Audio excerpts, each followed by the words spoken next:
right, for this week's Freebie Friday number 6, we're actually going to be doing something a little bit different. Instead of learning a topic on real estate or business in general, you're going to be learning a little bit about yourself. So we provide this at all of our high-level masterminds just so everyone knows a little bit more about themselves. It's a personality test, more specifically the DISC test. You can do it for free. It's at tonyrobbins.com/DISC, D-I-S-C. You go through, you press Take Assessment, and it's two sets of questions, about 30 questions each. It allows you to figure out a lot about yourself, and you can become a better negotiator from it. You can become a more relatable person in general, just because you know your personality type in your head when you are conveying yourself to someone else. Hopefully you learn a little bit from taking this test. It's free, and hopefully you get some takeaways about how to analyze that from our mastermind clip that I'll be putting in after me. So, all right, go take that test and come back to this video. Okay, so let's go through and just talk about these. Now, this is a scale, okay? This is a scale. So the higher up you are, each word is the more you're like that, and then the higher down is the further away, okay? So, for example, let's talk D. Who in here was a D?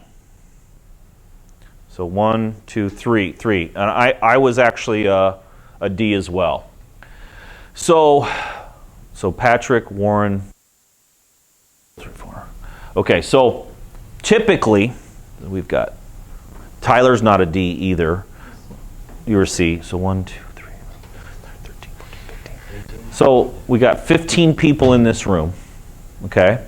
And there were 4 Ds. Usually the Ds are about 20%, okay? And luckily for the world, there's fewer Ds, okay? So Ds, let's go through it. So D is a very demanding, very hard driver, okay? Forceful. So a D personality is a personality type that will typically bowl people over. They're very goal-oriented. They're competitive, and they'll run somebody over and not even know that they ran somebody over. Or they'll offend somebody and not necessarily know that they'll offend them, but they're also hard drivers. They're pushing hard to reach usually pretty competitive, okay? So for me, now I've read, several hundred personal development books, okay? But if you were to go back 15 years ago, before I ever read my first personal development book, I can analyze and understand my thoughts before I say something, but before all those personal development books, I didn't have any filter.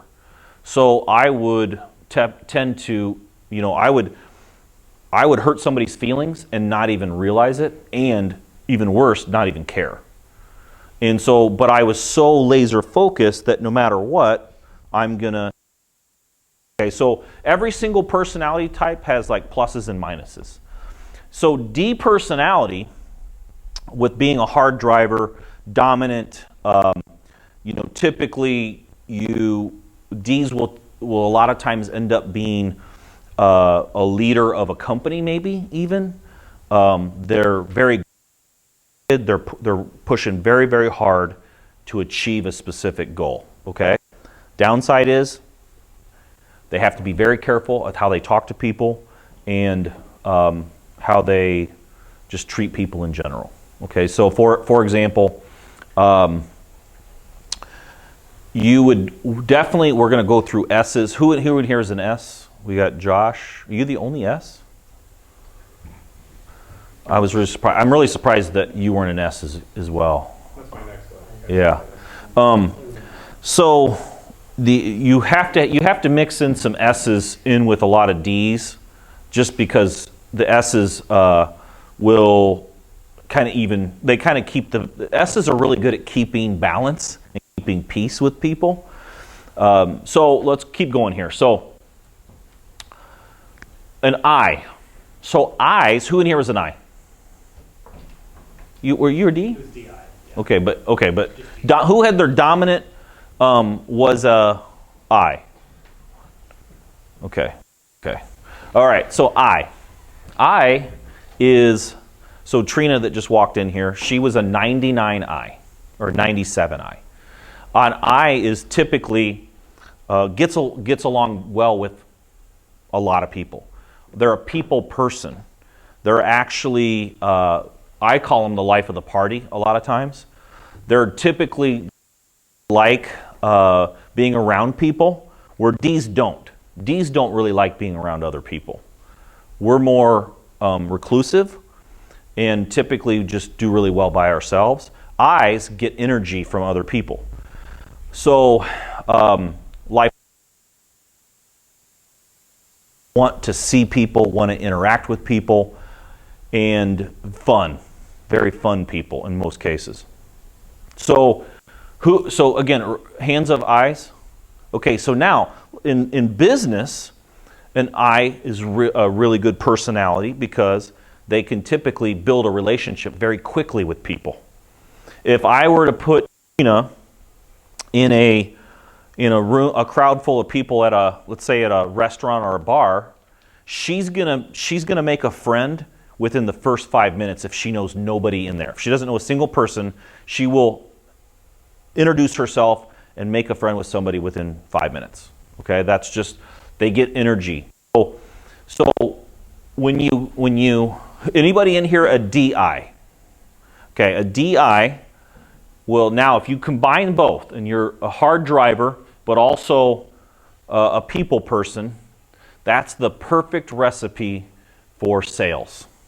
That's your perfect, that person typically does very, very well in sales.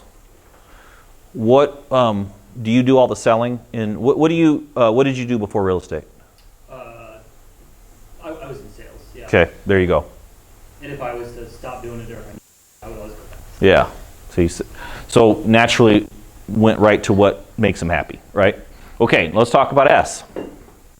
S, these people are also very, very good with other people.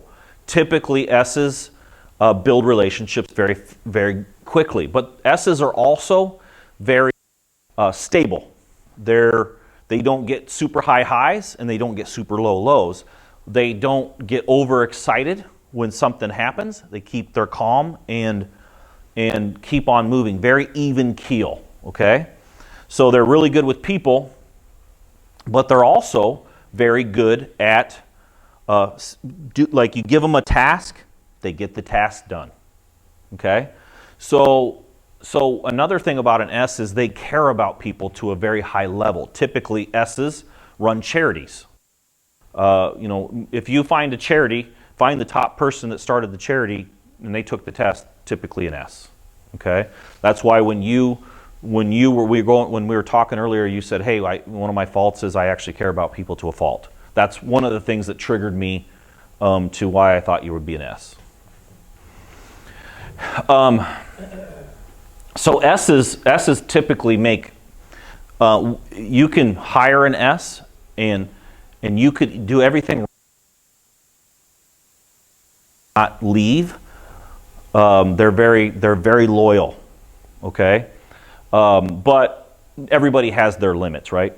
And then a high C, that person's very detail oriented, very analytical. Every step happens in a specific routine, okay? So who was the C's? Which, 1, 2, yep.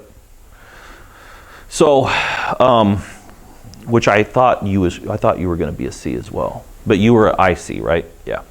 So C's are, like, if anybody in here were to hire an assistant, somebody to do a lot of work that needs detail, needs to be accurate, it needs to be done in a specific way. If there's a process to follow, step by step, those people are perfect for that type of you give them something to do, they get it done. It's right when it's finished, and it's on time.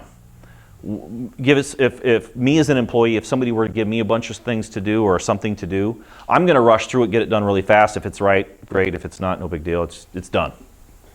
right? You wouldn't want that as your assistant, right? You want it to be right. So that's why D's don't make good personal assistants. So if I was interviewing for a new personal assistant and I had somebody take the DISC test and they came out to a D, I wouldn't hire them. They don't even know that they shouldn't even be doing that job. Somebody told them when they were growing up, hey, you'd make a good personal assistant for somebody. That's what happens. Okay, let's keep going here. So matching the right personality type to each job responsibility. So we used a few examples here. A personal assistant. Filing paperwork, running errands, data entry and research, running comps, posting ads, answering the phone. Now this is like, that's maybe some lower level stuff that a personal assistant would do, but if you guys were going to hire a personal assistant, these are some of the first things you would have them do, and that perfect personality type is a C, okay? Most jobs you would hire for, most of the stuff that you would want to get done, a C personality is the best case in 75% of the choices. Is this stuff in our book, or do we need to take pictures? You guys are getting this PowerPoint. Yep, you guys will get this. We'll email it to you, so you'll have it. So again, C personality, accurate, gets done step by step. Doesn't use discretion, uses the process that you're given, and they just do it right. One thing that you can do to frustrate a C is give them more like a C's brain is very analytical. They can be given a task, and the first thing they start thinking is, okay, this is going to take me X amount of time to get done. Okay, and then if you give them 8 things, and they mathematically figure out without even really knowing it, okay, I have 8 things, and I have to have this done by the end of the day. This is 3 things. This thing's going to take 3 hours. That's 5 hours. That's 8 hours. That's 6 hours. Impossible, meltdown. Mathematically, that doesn't work. You ever go through that? So that's a good way to lose somebody. If you give them mathematically, they're so analytical, they know it's impossible. So what I do with Amanda being a 99C, I tell her, I'm like, hey, I give her things. I already know how she's thinking, so I have to step into that conversation as a C. I know when I give her something to do, I already know how she's going to perceive it. This is how you communicate with people and be relatable. So I will hand her something that I need done by the end of the day, and I will mathematically figure out it's impossible. So I tell her, hey, I need these things. I say I need all these things done. If you can get them done by the end of the day, that's great. If you can't, tomorrow will work okay as well. What happens is then the C personalities goes into action, and they're like a finely tuned machine, and they'll get it done only because they'll work extra if they need to, or they'll figure out a way to get it done. But if you can, hey, here's all these things, you have to have them done by the end of the day. Do you see the difference? You learn how to communicate with that personality type. It's very, very important that you get so good at this that you can identify somebody's personality type within the first 2 minutes of talking to them. Hey guys, I hope you got a lot out of this Freebie Friday. Now, understanding personality types not only helps you in hiring the right people, but it also is important when you're negotiating in any kind of sales training and just understanding human behavior in general. Now, if you want a deeper understanding of hiring and the whole process and want all the guides, all the templates, and everything else that we've included, we've become masters at hiring the right people. If you look below, you can click the link to buy our How to Hire e-guide. Now, in that e-guide, I've compiled every single position that any real estate investor would need to hire, regardless of how big or small your company is. We literally cover everything from A to Z. If hiring the right person, and this is included if you're trying to hire the right virtual assistant, if that's important, click the link below and get the hiring e-guide. It'll take all the frustrations and headaches out of hiring, the whole hiring process. And I'll see you guys on the next Freebie Friday. Don't forget to like, comment, and subscribe to my YouTube channel.